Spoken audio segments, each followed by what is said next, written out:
सहनाववतु सहनौ भुनक्तु सह वीर्यं करवावहै तेजस्विनावधीतमस्तु मा विद्विषावहै। ओम शांति शांति शांति। वैदिक जीवन पद्धति की इस कक्षा में आप सबका हार्दिक स्वागत है, अभिनंदन है। यज्ञ का प्रकरण चल रहा है। हम तन मन से इससे अपने सामर्थ्य को बढ़ाएं। इस पवित्र भावना से ये जितना हमने अभी तक यजुर्वेद के 18वें अध्याय को यहाँ पर स्वाध्याय में लिया है, जिसके 6 मंत्र पूरे हो गए थे। 7वां मंत्र चल रहा था, जिसमें कहा यंता चमे धरता चमे क्षेमस चमे धृतिश्च मे विश्वम चमे महश्च मे संवित चमे जात्रम चमे शुश्च मे प्रशुश्च मे सीरम चमे लयश्च मे यज्ञेन कल्पन्ताम। ये जो भावना है, और उस भावना को यदि हम महत्व देते हैं तो निश्चित रूप से वो हमारे जीवन के लिए अति उत्तम कार्य होगा। इसके बिना उद्धार नहीं होगा। जीवन की उत्तमता का ही यह उपदेश यहाँ से दिया जा रहा है कि जीवन हमारा कैसे हो, श्रेष्ठ बने। ओम स्वामी जी प्रणाम। जी प्रणाम। स्वामी जी, जैसे धीरज धर की बात कर रहे हैं, तो मतलब धीरज धर सोचते सोचते लोग कहीं प्रमादी तो नहीं बन जाता है ऐसा? उसको गलत अर्थ में यदि लेंगे तो प्रमादी तो बन ही जाएंगे।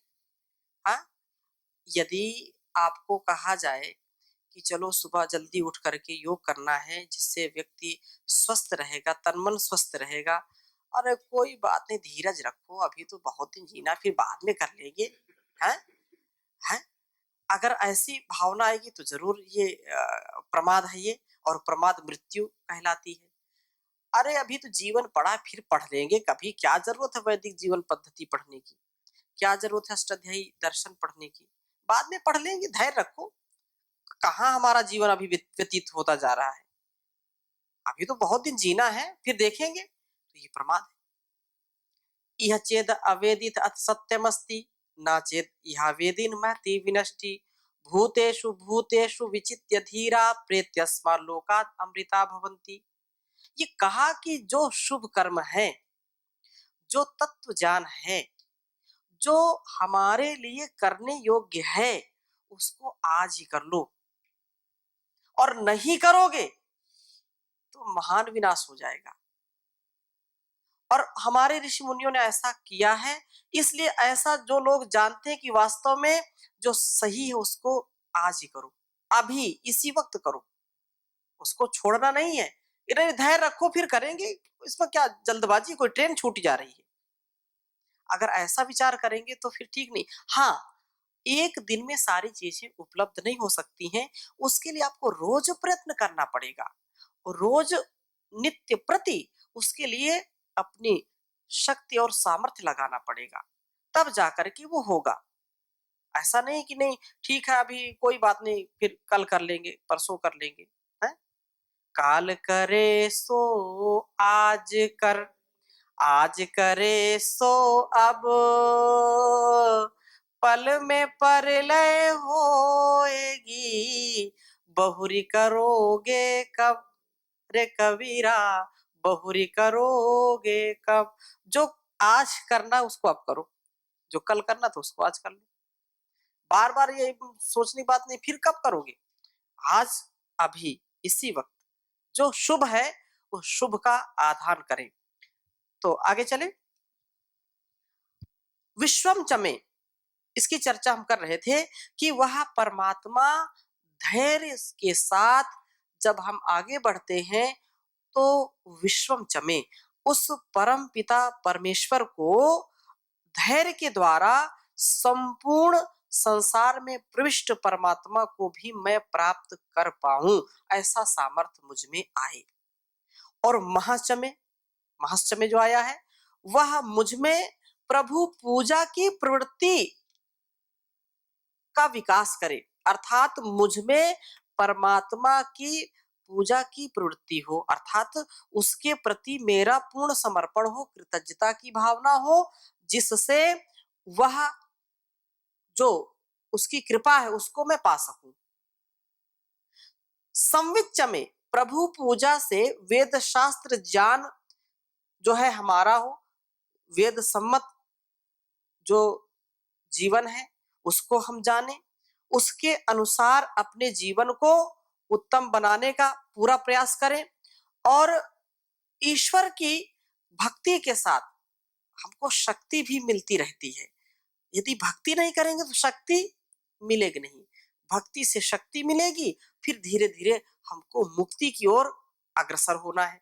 अपने पराधीनताओं से, अपनी अपूर्णताओं से हम मुक्त हो जाएं, दिव्यता से, श्रद्धा भक्ति से युक्त हो जाए, यही तो इस जीवन का राज है।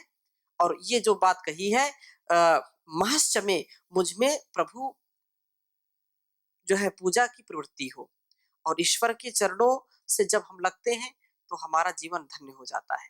किसी कवि ने बहुत सुंदर प्रार्थना लिखी है, ईश्वर तेरे चरणों में जीवन ये गुजर जाए, ईश्वर तेरे चरणों में जीवन ये गुजर जाए, मेरे जीवन का कांटा एक पल में बदल जाए, तेरे रंग में रंग जाऊं, तेरे संग मैं तर जाऊं, तेरे रंग में रंग जाऊं, तेरे संग मैं तर जाऊं, अहंकार विकार मेरा पल भर में पिघल जाए, ईश्वर तेरे चरणों में जीवन ये गुजर जाए, तू इष्ट बने मेरा, मैं तेरा पुजारी बनूं, तू इष्ट बने मेरा, मैं तेरा पुजारी बनूं, आशीष मिले ऐसी, आशीष मिले ऐसी, बिगड़ी ही संवर जाए, ईश्वर तेरे चरणों में जीवन ये गुजर जाए, तेरे नाम की मस्ती में मैं झूम उठूं भगवन, तेरी नाम की मस्ती में मैं झूम उठूं भगवन, आनंद का स्रोत मेरे, आनंद का स्रोत मेरे प्राणों में भर जाए, ईश्वर तेरे चरणों में जीवन ये गुजर जाए, तेरे पथ पे चलूं हरदम, तुझे याद किए जाऊं, तेरे पथ पे चलूं हरदम, तुझे याद किए जाऊं, प्रभु शरणाश्रित बनकर, प्रभु शरणाश्रित बनकर तकदीर बदल जाए। ईश्वर तेरे चरणों में जीवन ये गुजर जाए। मेरे जीवन का कांटा एक पल में बदल जाए। तो जो जीवन का राज है, जीवन का जो रहस्य है, वो यहाँ उद्घाटित होता है वेद आदि शास्त्रों के अध्ययन अध्यापन से, सुनने और सुनाने से। जीवन को कैसे जिए, ये जीवन पद्धति जो ऋषियों ने हमको सिखाई है, उसको यदि हम अपने जीवन में अप्लाई करते हैं तो निश्चित रूप से हमको सफलता मिलती है। तो यहाँ पर पुनः हम वेद मंत्र की चर्चा शुरू करते हैं। कहा कि संविच्च में प्रभु पूजा से वेद शास्त्र ज्ञान हमारा हो, और जब वेद शास्त्र का ज्ञान हमारे अंदर स्थिर होगा, संश्रुतेन गमे मही माँ श्रुतेन विराधसी। जैसा हमने पढ़ा है, वेद आदि शास्त्रों को समझा है, माता पिता गुरु आचार्य से जैसा सुना है, उसके विपरीत कभी भी आचरण ना करें, उसके कभी उल्टा ना चलें, उसके बताए गए मार्ग पर हम सदा आरूढ़ रहें। ये हमारा जीवन महान बनाने वाला उपदेश है। तो कहा कि संविच्च में जात्रम चमे, कहा मेरा विज्ञान सामर्थ्य यज्ञ के द्वारा चमके, मैं यज्ञ से सामर्थ्य को पाऊं। मैं और मेरा ज्ञान विज्ञान कब उन्नत होगा, जब यज्ञी भावना होगी। कितना भी व्यक्ति बड़ा ज्ञानी है, कितना उसको वेद शास्त्रों का ज्ञान हो, या आधुनिक जो अध्ययन अध्यापन है, साइंस की बातें उसको ज्यादा जो है प्राप्त है या उसको उसमें अधिकार है, लेकिन जब तक उसका ये जीवन दिव्यता से नहीं परिपूर्ण होगा, जब तक वह कल्याणकारी विचारों से युक्त नहीं होगा और उस विचारों के द्वारा अपने व्यवहारों को ठीक नहीं करेगा, तब तक वह कभी भी उन्नति को प्राप्त नहीं कर सकता। एक बात कहते हैं, विज्ञान वरदान है या अभिशाप। बच्चों को बहुत लिखने को आता है कि आप इस पर जो है निबंध लिखो। विज्ञान वरदान है या अभिशाप, तो दोनों चीजें हैं।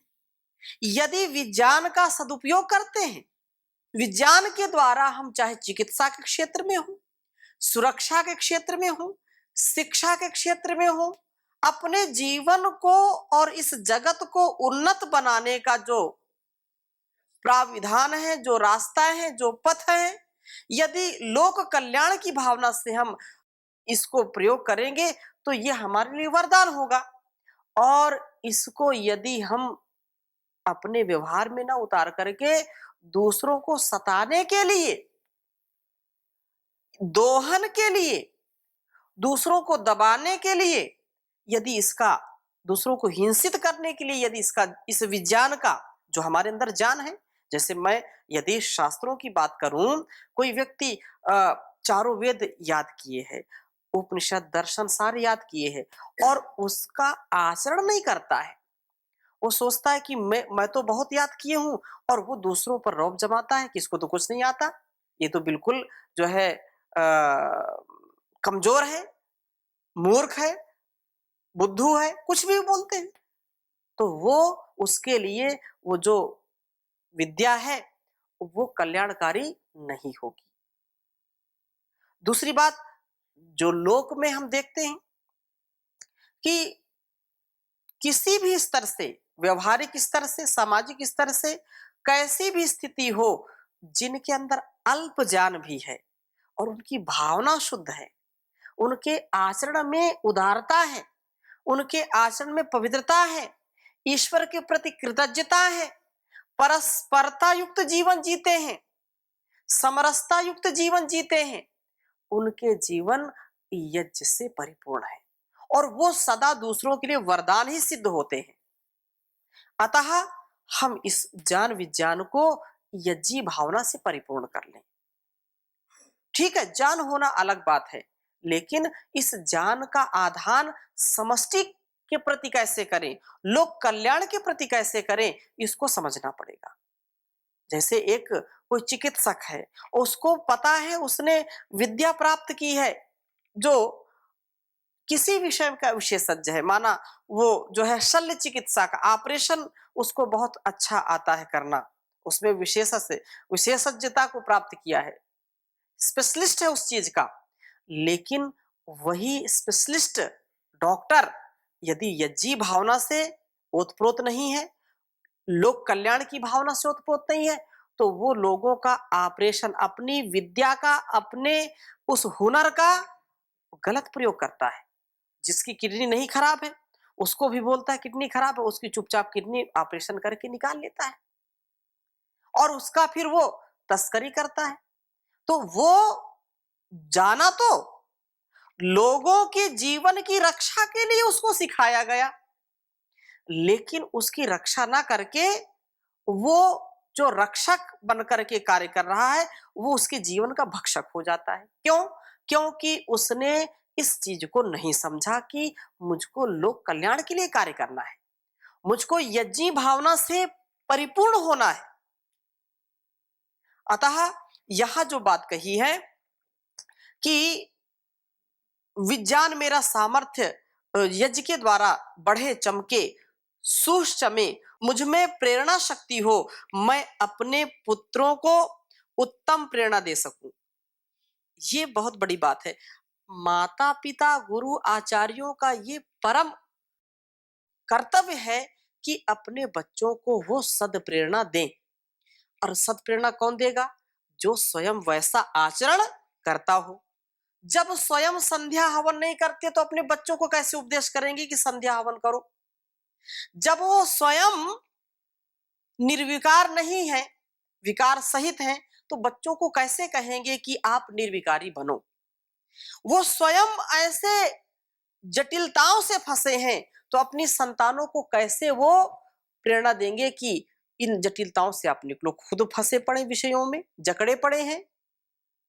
तो माता पिता जो विद्यार्थी के या संतानों के प्रथम गुरु होते हैं, तो ये जो बड़ी अच्छी भावना यहाँ पर है, सुश्च में मैं जो है अपनी संतानों को प्रेरणा दे सकूं, तो प्रेरणा वही देगा जो स्वयं जो है प्रेरित है। वही गुरु दूसरों को प्रेरणा दे सकता है जो स्वयं वैसा आचरण करता हो। यदि वो स्वयं आचरण नहीं करता है तो उसका उपदेश सार्थक नहीं होता, कितना ही वो उपदेश करता रहे, कितनी ही प्रेरणा देता रहे, क्योंकि वो जानते हैं कि खुद तो करता नहीं है, खुद इसके आचरण में वो चीज है नहीं और हमको उपदेश देते रहते हैं।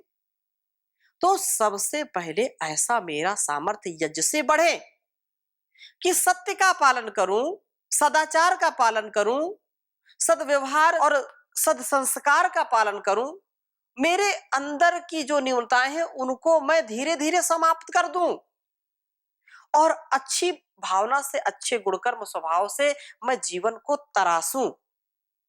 जो ऐसा करता है वो दूसरों को प्रेरणा देता है, तो जो प्रेरणा देगा, जब जब अपने आप को वो अच्छा बना लेगा तो दूसरों को प्रेरणा देगा, तो उसकी बात वो जरूर स्वीकार करेंगे। और जो स्वयं आचरण नहीं करेगा उसकी बात स्वीकार नहीं करेंगे। माता पिता स्वयं जो है फिल्म देख रहे हैं, टीवी देख रहे हैं, मोबाइल 4-4 5-5 घंटे चला रहे हैं, 12-1 बजे रात्रि तक कार्यक्रम देख रहे हैं, तो अपने बच्चों को कैसे बोलेंगे कि तुम मत देखो? भाई उसके लिए तो पहले आपको करना पड़ेगा ना।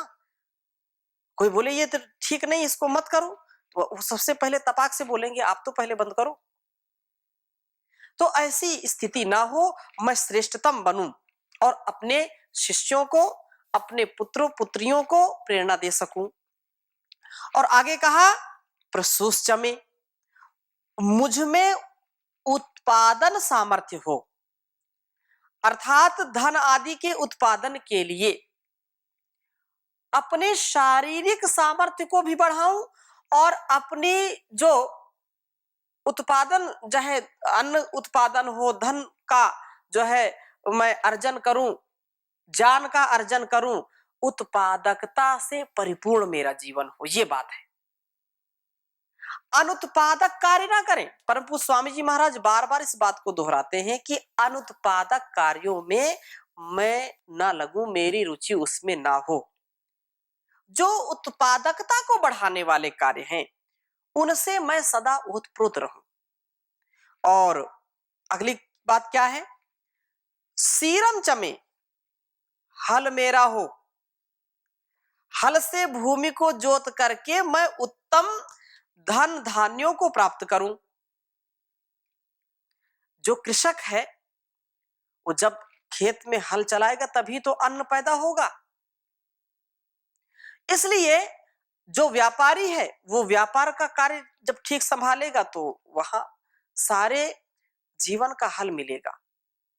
और यदि हल चाहते हैं तो इससे बचने का प्रयास ना करें, सतत लगे रहें, उत्पादन भी हो और यह मेरा जो समाधान, मेरा जो हल है, मेरे जीविका का जो साधन है, मेरे संतानों की जो भरण पोषण की वस्तुएं हैं, उनको मैं सदा अपने पास रखूं अथवा मैं उससे संपन्न होऊं।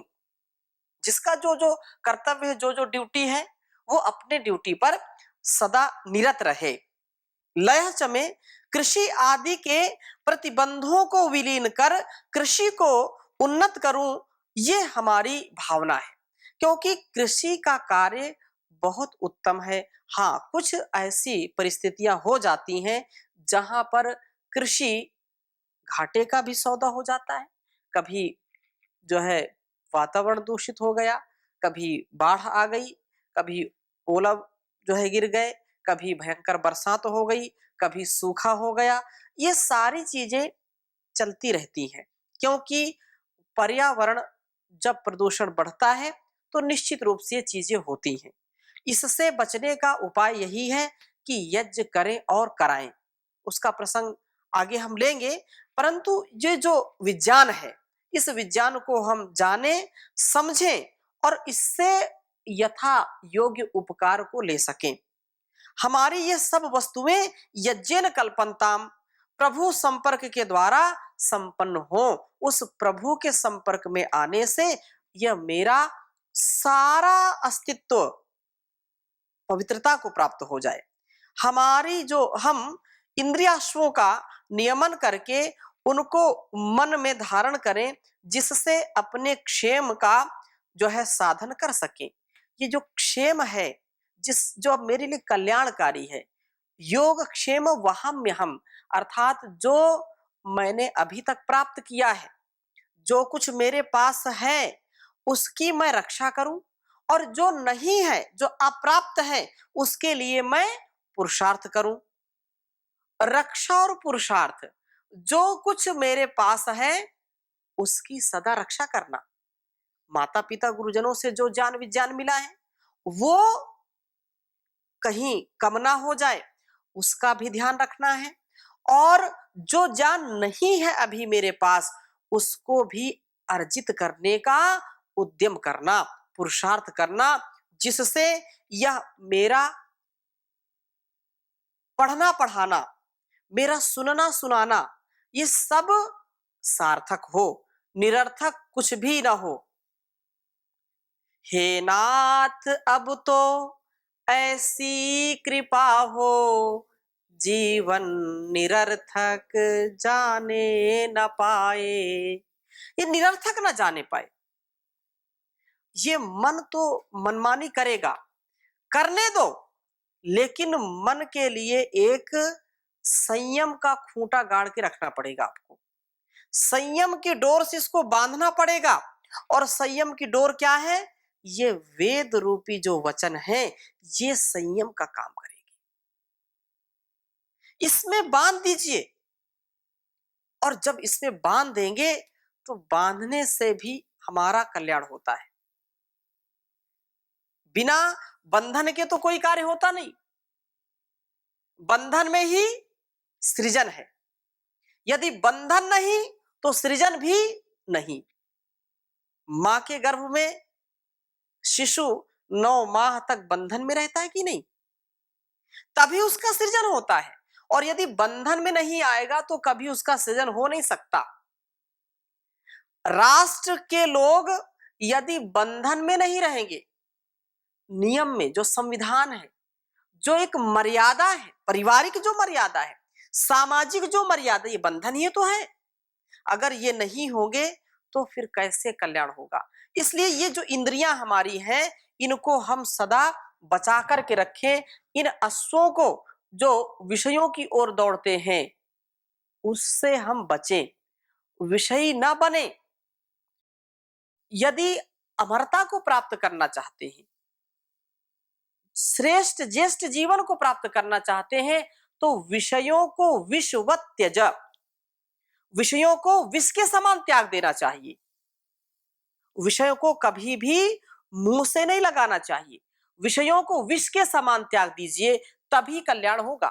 और कोई उपाय नहीं है, यही एक श्रेष्ठ उपाय है जिससे हमारा सबका जीवन और ये सारे जगत का कल्याण होने वाला है। यज्ञ की भावना से उत्प्रोत किसी भी देश में हो, किसी भी वेश में हो, कैसी भी परिस्थिति हो, कैसी भी स्थिति हो, हमको अपने जीवन में यजी भावना से उत्प्रोत रहना चाहिए, यथा योग व्यवहार करना चाहिए और उस परमात्मा के प्रति कृतज्ञता का भाव तो एक क्षण के लिए भी टूटे ना। उससे कभी भी हम जो है अलग ना हो। साधना ये साधना है और साधना में बाधाएं आएंगी, इससे अपने को विचलित नहीं होना। बार बार इस बात को हमेशा याद रखें। साधना की राह पर चलना कठिन, साधना की राह पर चलना कठिन, रोकेंगे साधक तुझे लाखों विघन, साधना की राह पर चल। इसको रोक लीजिए, यदि इसको रोक लिया तो साधना आपकी सफल हो जाएगी और अपने आप को रोकेंगे तो नहीं होगी। साधना की राह पे रुकना छोड़ दे, साधना की राह पर चलना कठिन। ओम शांति शांति शांति।